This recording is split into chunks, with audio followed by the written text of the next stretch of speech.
iRacing Rain. Many have talked about it and did videos about this feature.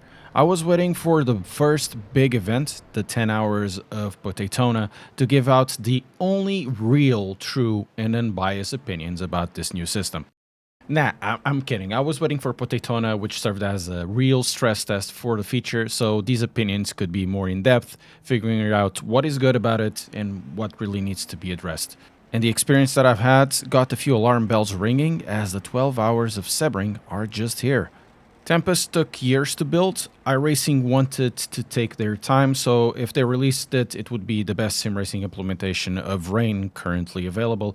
I dare to say I'm not an iRacing diehard, really quite the opposite. I think this is really the best Rain implementation by some margin. Tempest is not just about the driving, but the whole weather system. But let's talk about the driving first, the system around it, and then talk about the pressing issues it has experienced at Potatona. Condensing everything into a phrase, the single biggest feature, if you can really call it that, about Tempest is the development of a wet line. This is all dynamic, based on an already pre-existing system that would create a rubbered line or dry line that was calculated dynamically, once again, with the position of every car. This previous long-term feature ends up being important because that dynamic rubber inline ends up influencing what type of lines can be taken when rain starts coming down. So whenever a number of cars passes through an area or a racing line, the asphalt ends up being caked with rubber residue. Super grippy when it's dry, but extremely slippery when it's wet. At least that's what she said. Because of it, the wet lines end up being completely different, as the way to navigate through the course needs to have the dry line, or in this case, when it's raining, the slippery line in mind, so the rain line goes through it with the minimum amount of time as possible. Does this sound complicated? Well, it really isn't when you get the basic idea of it. It means that, in practice, the rain racing line, or the wet line, will require the braking points to be more in the center of the track with angular exits, some of the corners more to the outside or inside, all dependent with the dry line that is normally taken. The braking, especially with non-ABS cars, needs to be longer, lighter, and more modulated, so the locking can be avoided. Grass gets really slippy, and I know it by experience, and puddles can also throw a wrench, and I know this once again by experience, as simply dipping a tire or part of the tire can be enough to upset the balance of the car or upset the braking performance or lock a tire when you brake, so you need to be careful with that as well. So the driving becomes really dynamic, becomes super interesting, but of course driving in the rain is not just about the rain or the rain driving, it's also about the rain development, anticipating track progression, anticipating track development, where the marbles are, where the puddles are, and also tire choices. And speaking of tires, its choice, it is totally dependent of the weather progression, temperature, water levels, wetness levels at the different racing lines. The dry tires may even be usable well within the weather crossover depending on how much water there is at the track. Likewise, going into dry tires or keeping into wets in a drying track will also have the same logic. I mean, all of this, it is awesome. It creates variability in the race, it requires some quick decisions based on track knowledge and reading the weather map. The weather map is a really important feature that we have now to read what is going to happen in the future. You can make yourself an assumption of what the weather is going to be like, and it's also purely dynamic. That will depend in the way that you've set up the weather in the tool, or you can just let iRacing do its thing. The weather development feels reasonable. I've played enough Gran Turismo 7. I love the weather system in Gran Turismo 7, but sometimes it is too abrupt, or actually a lot of times it's too abrupt in the development of the weather, and this just feels very organic, even though you can see in the track different cells, or basically different areas where the weather can be different. So you can be in an area with less rain, one that is with less rain, or even one that has a little bit of sunshine that won't be seen on the other part of the track, but it works quite well. iRacing then can be a little more than just a pace maintenance sim. When you're doing endurance racing, it can be something now a little more dynamic. And speaking of that, the dynamism, something that I saw that was interesting was the relationship between the drying track and the creation of a dry line.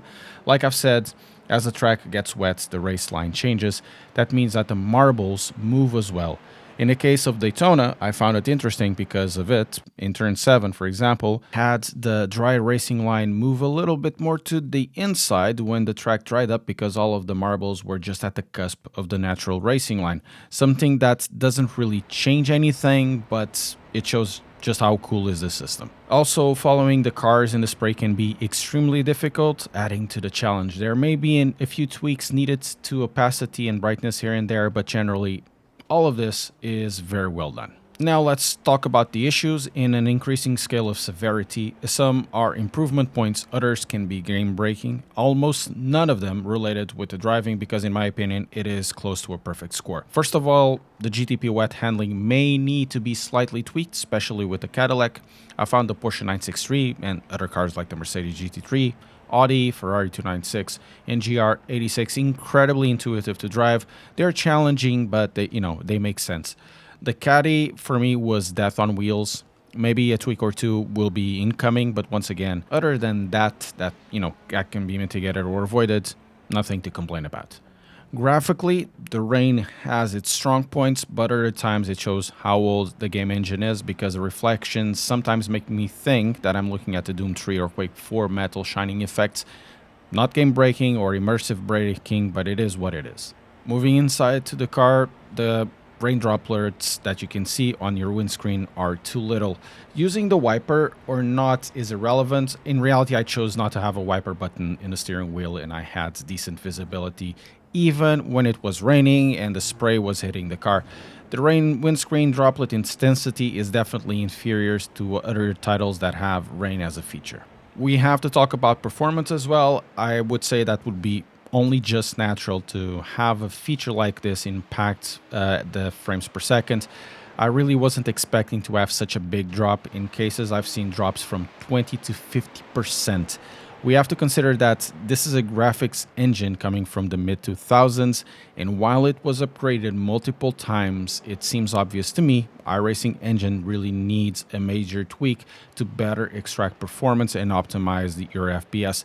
It's also one of the slowest loading sim racing titles out there at the moment. Okay, all of these are just general run-of-the-mill criticisms, very lukewarm, that have very little impact to the game. They are points of improvement. The performance may be annoying to some systems, but options can be changed to get more FPS and so on.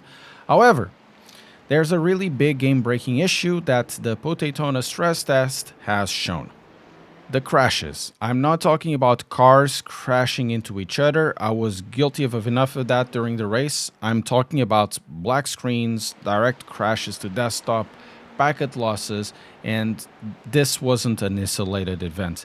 It happened plenty during the race to many different drivers, teams running many different cars. In our team, for example, besides the technical issues we've had on our part, namely 2 internet disconnects, nothing related to iRacing at all 3 of us suffered from at least one black screen into desktop while driving. Then we also had packet loss issues, and those were random and affected multiple drivers at once. At one time, a dozen clients were dropped in a single moment, covering both spotters and those who were driving. This started to happen more when the rain started, and even after the rain had stopped for hours. Daytona then was not only important to achieve the objectives of having some good old crack and supporting some kids getting into motorsports. For an iRacing experience, it was fun to see how the rain worked in an endurance perspective, but most important of all, it was a way to stress test the hell out of the service using this feature, to see how the service responds to all types of conditions. In this case, once again, the driving was excellent, but the stability was absolutely underperforming. These crashes to desktop, they may be an issue related to something else, but the black screens happening to a large number of people or packet loss drops were absolutely transversal to the drivers and the teams. This is important to say because while those issues happened in week 13 using a new feature, it has shown that the feature may not be ready to release in prime time. Maybe it will be stable in short races, but at this state, I doubt may be stable enough for multiple hours of endurance races. Potatona was 10 hours. Sebring 12 hours is just around the corner, and iRacing needs to fix the main problems with the system, which, once again, aren't really related to driving, but they need to get this fixed before going prime time in big events. These were my experience with the service and this feature. Let me know yours below.